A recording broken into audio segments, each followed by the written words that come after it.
Scene बदलता है।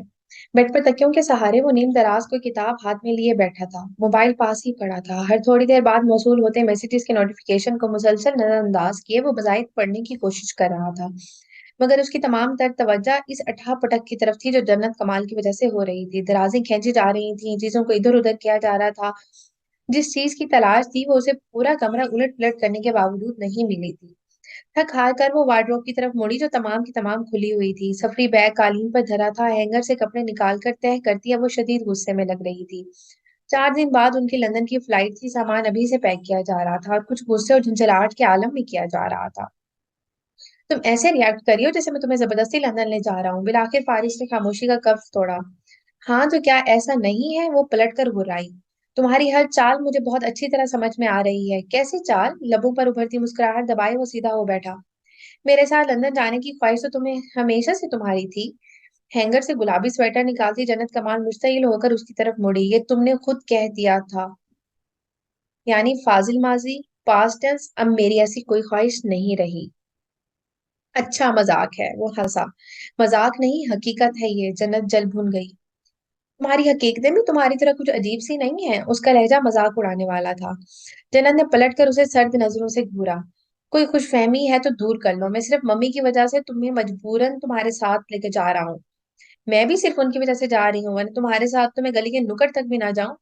बहुत खूब, वो महजूज हुआ। जन्नत को तप चढ़ी। उससे कब्ल के वो कोई जवाबी हमला करती, फारिस का मोबाइल बज उठा। सीन पर उभरते नाम पर नजर पड़ते ही वो कॉल रिसीव करता इसी वक्त कमरे से उठकर चला गया था।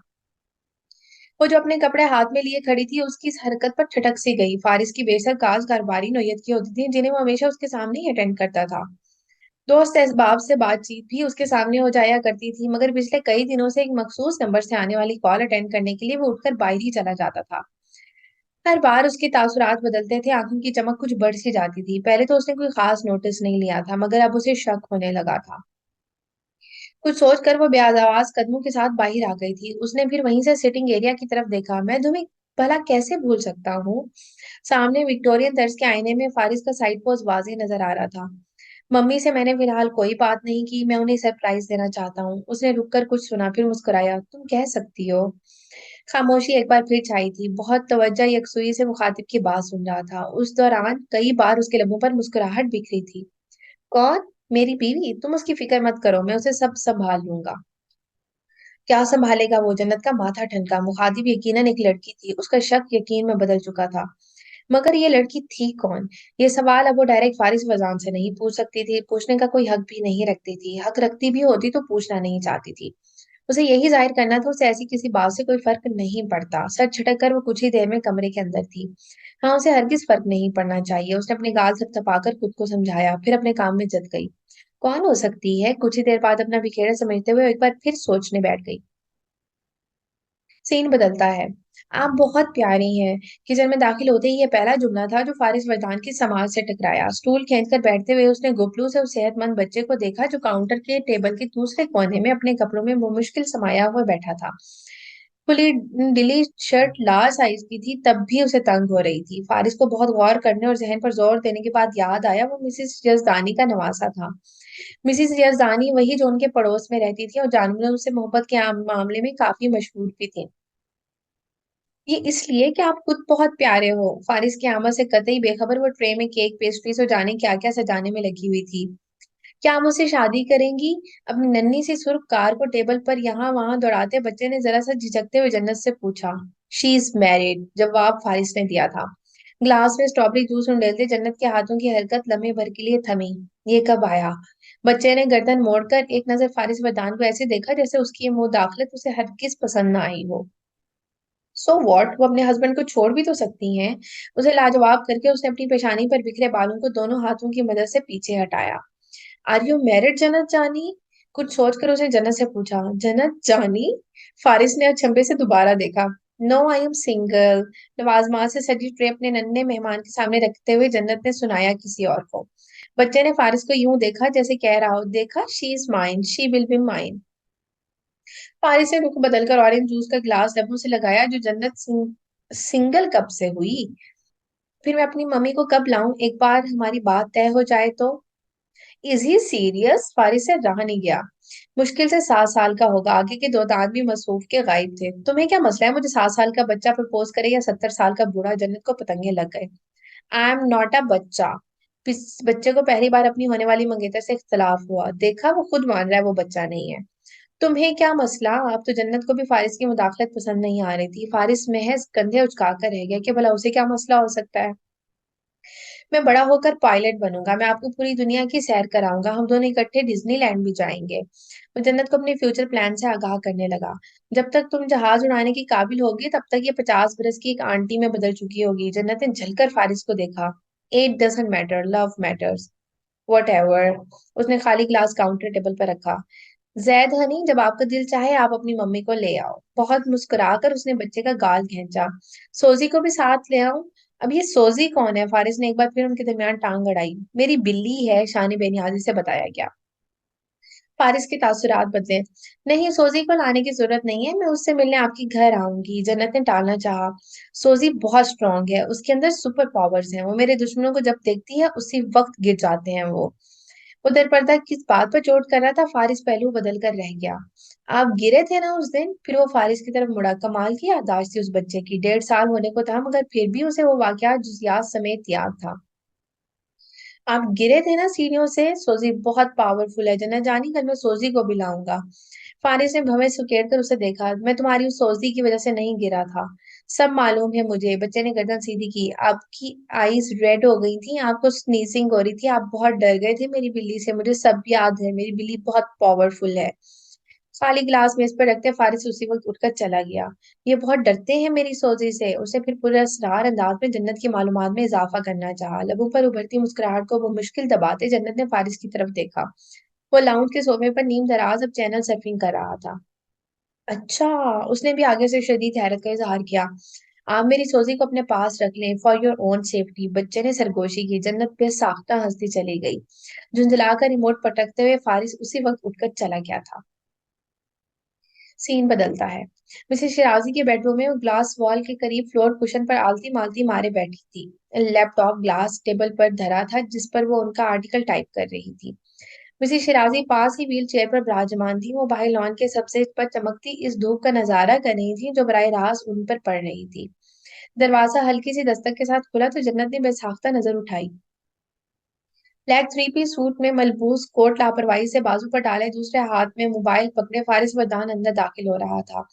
उसकी तैयारी मुकम्मल थी। वो दोपहर 3 बजे की फ्लाइट से जरूरी मीटिंग के लिए कराची जा रहा था। कल शाम तक उसकी वापसी मुतवक्का थी और फिर परसों उन्हें लंदन के लिए रवाना होना था। आंखों में खफकी बसाए वो खुद को मसरूफ जाहिर करती तेजी से टाइपिंग करती रही। एक सरसरी से निगाह उस पर डालता वो सोफे पर जा बैठा था। मिसेस शिराजी की मौजूदगी में वो हमेशा अपनी शख्सियत का उलट नजर आता। नरमी सिर्फ उसकी बातों से ही नहीं, चेहरे और आंखों से भी झलकने लगती थी। आपको किसी से मिलवाना चाहता हूँ मम्मी। जाने से पहले उसने कुछ याद आने पर मिसी शिराजी से कहा। जन्नत के कान खड़े हो गए। उसने सर उठाकर फारिस वरदान को देखा। उसकी पुष्ट जन्नत की तरफ थी, वो उसका चेहरा पढ़ने से मुकम्मल कासिर थी। अच्छा, वो किससे? मिसी शिराजी पर कुछ इश्तियाक लहजे में पूछा। किसी खास उल खास है, आपको इससे मिलकर बहुत खुशी होगी। जन्नत के लब भींच गए। गुस्से नए सिरे से उठ कर आया। आज उसे आइमा जहीर की क्लास लेनी होगी। वही कहती थी इसके फारिस भाई लड़कियों से 10 फुट 20 फुट की दूरी पर रहते हैं। अब पता नहीं ये कौन थी जिसे वो आंटी से मिलवाना चाहता था। उसके चेहरे पर डूबती उभरती शकी हिकायतों को पढ़ते फारिस वदान ने सामने हाथ लहराया। वो चौंकी, फिर गड़बड़ाकर उठ गई।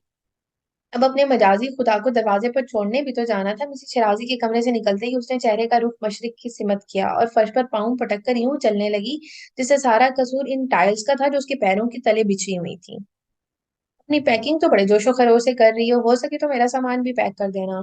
कदरे फासले से ही रिमोट की से गाड़ी का लॉक खोलते हुए वो बोला। उसका लहजा मामूल के बरक्स खुशगवार था। तुम्हें ना पैक कर दूं मैं? वो भुन आई। कर सकती हो तो कर दो। वो उसके सामने खड़ा हो गया, पहले गर्दन झुकाई फिर उसका हाथ पकड़ा। तुम? उसने बदक कर हाथ जुड़ाना चाहा। लबों पर मुस्कुराहट सजाए वो जरा सा उसकी तरफ झुका। मम्मी हमें ही देख रही हैं। जन्नत के हाथ छुड़ाने की जुस्तजू दम तोड़ गई। जरा सा रुख बदलकर जबरदस्ती मुस्कुराई ताकि मिसेस शिराजी जान ले वो इनके बेटे को कितनी मोहब्बत से अलविदा कर रही है, और ये भी कि वो कितनी खुशगवार जिंदगी बसर कर रही है, माशाअल्लाह। हाँ, अब ठीक है। अब फारिस की मुस्कुराहट गहरी हुई। उसने हाथ छुड़ाकर गाड़ी का दरवाजा खोला। अब जाओ भी, साथ ही झड़क कर आंखें दिखाई। तुम्हारे डर से नहीं जा रहा हूँ, वक्त बहुत कम रह गया है। रिस्ट वॉच पर टाइम देखता वो गाड़ी में बैठा तो जन्नत कमाल ने बेख्तियार सुख भरा सांस लिया। मगर उसकी ये सुकून भरी कैफियत फारिस वरदान से क्यों कर बर्दाश्त हो सकती थी। शीशा नीचे करते हुए उसने जरा सा सर बाहर किया।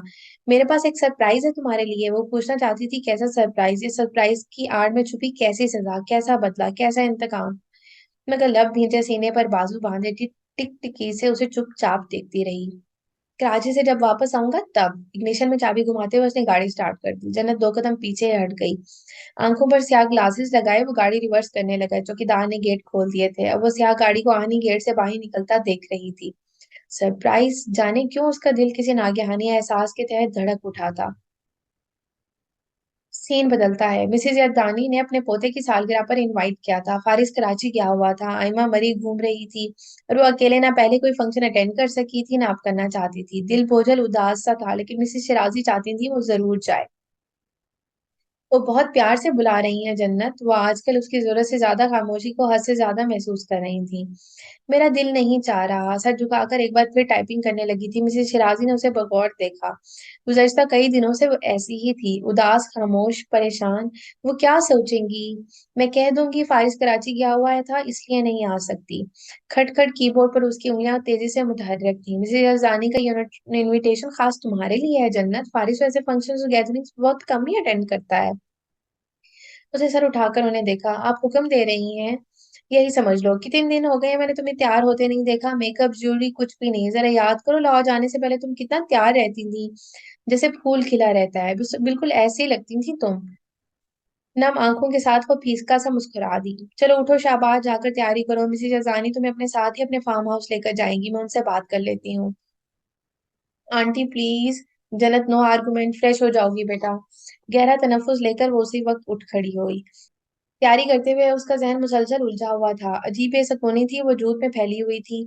तैयारी मुकम्मल करने के बाद उसने सर दर्द की गोलियों की तलाश में बेड साइड टेबल की दराज खींची। अंदर रखी अशिया को उलट पलट देखते हुए उसके हाथों से स्याह मखमली डिबिया टकराई। वो कुछ देर तक किसी मुजस्मे की तरह साकित बैठी रह गई। उसने मखमली डिबिया खोलकर देखी। नफीस सी एमरल्ड डायमंड रिंग चमक रही थी। कुछ देर तक तो वो सांस रोके उस बेशकीमत तोहफे को देखती रही, फिर भारी दिल के साथ उसे रखकर उठ गई। जाने क्यों उसकी कैफियत अजीब सी हो रही थी। एक अनजाना सा खौफ असर नौ उठाने लगा था। हर तरह के ख्यालात को झटकती वो शाल अच्छी तरह से ओढ़कर क्लच संभालती कमरे से निकल गई। मगर वो जो बेसुकूनी इस दुबिया को देखकर उसके वजूद में उतरी थी, इससे बावजूद कोशिश के भी वो पीछा ना छुड़ा सकी थी। सीन बदलता है। रेस्ट रूम में दीवार साइज आईने के सामने रुककर उसने अपना सरापे का असर नौ जायजा लिया। फिर खुले बालों को समेट कर उनका जोड़ा बनाने लगी। हील की टिक टिक के साथ दीवार की लाइनों में किसी का अक्स उभरा। उसे चौंक कर बेसाख्ता निगाह उठाई। स्याह रंगी बारीक साड़ी में मलबूस एक नजाकत और अदा से सहज सहज कदम उठाती वो उसके बराबर में आन खड़ी हुई थी। सुनहरे ब्राउन बाल जूड़े में मुकेद थे। कुछ घुंघराली लटें दुधिया चेहरे की तराफ में थी। काजल से लबरेज बड़ी बड़ी आंखों में जन्नत कमाल को देखते ही ताज्जुब उभरा था। सुर्ख लबों पर एक दिलफरेब सी मुस्कुराहट सज गई थी। What A surprise. कुछ हैरान होकर उसने जन्नत का सरतापा जायजा लिया। गालबन ये हमारी तीसरी मुलाकात है, और अभी तक हमारा ठीक से इंट्रोडक्शन ही नहीं हुआ। साड़ी का पल्लू हाथ में पकड़े वो एकदम से मुस्कुराई। उसकी मुस्कुराहट भी अजीब तंजिया सी थी। जन्नत ने सर झुटककर खामोशी से रुख बदला। क्लच में छोटे साइज की मेकअप किट रखी थी। आयमा की तमीब अपनी जगह, मगर इस लड़की से कुछ अच्छी वाइब्स नहीं आती थी। आया मदीना जुबैर। अपना नाम बताते हुए उसने जन्नत के तासुरात जांचे। जन्नत किसी अदीना जुबैर को नहीं जानती थी, ये उसके चेहरे पर साफ साफ लिखा था। फारिस वरदान की पहली बीवी। जन्नत ने झटका खाकर उसे देखा। नकरई क्लच हाथ से छूटकर फर्श पर जा गिरा। लाइनर, लिप ग्लॉस और मस्कारा यहाँ वहां बिखर गए। You are surprise. उसके तासुरात से कुछ हैरान होते हुए हंस पड़ी। गालिबन शिराजी खानदान के किसी फर्द ने तुम्हें अभी तक फारिस की पहली शादी के बारे में नहीं बताया। फारिस की पहली शादी। आंखों में सदमा लिए जन्नत अपनी जगह साकत खड़ी थी। तो कैसे लाइफ गुजर रही है तुम्हारी मेरे एक्स हस्बैंड के साथ। अदीना की तंजिया निगाहें उसके चेहरे पर ठहर गईं। क्या उसने तुम्हें बताया नहीं वो मुझसे कितनी मोहब्बत करता है, अलैदगी के बाद मेरे लिए कितना दीवाना रहा है। मेरी ही वजह से उसने कितनी लड़कियां रिजेक्ट की हैं, कितने रिश्तों से इनकार किया है। जन्नत का दिमाग माफ हुआ था, हवास चल हो रहे थे। वो यकीन और बेयकीनी में पथराई हुई निगाहों से अदीना जुबैर को देखे जा रही थी। मिसेस लिगारी की बेटी समरा के साथ उसकी बात तकरीबन तय हो चुकी थी, लेकिन एन निकाह के वक्त उसने इनकार कर दिया। Can you imagine? एन निकाह के वक्त ऐसी मोहब्बत है उसकी, भूला ही नहीं है वो मुझे, ना ही भूल सकता है वो कभी। आज भी मैं उसके दिल में आबाद हूँ।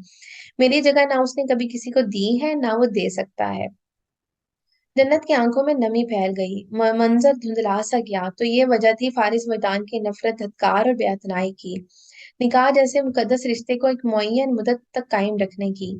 वो आज भी मुझे अपनाने का मुंतजिर है। इनकार तो मेरी तरफ से है, फैसला तो मैं नहीं बदल रही। लेकिन सोचो जन्नत, अगर मैं उसे हाँ कह दूं, जरा सोचो तुम्हारी क्या हैसियत रह जाएगी।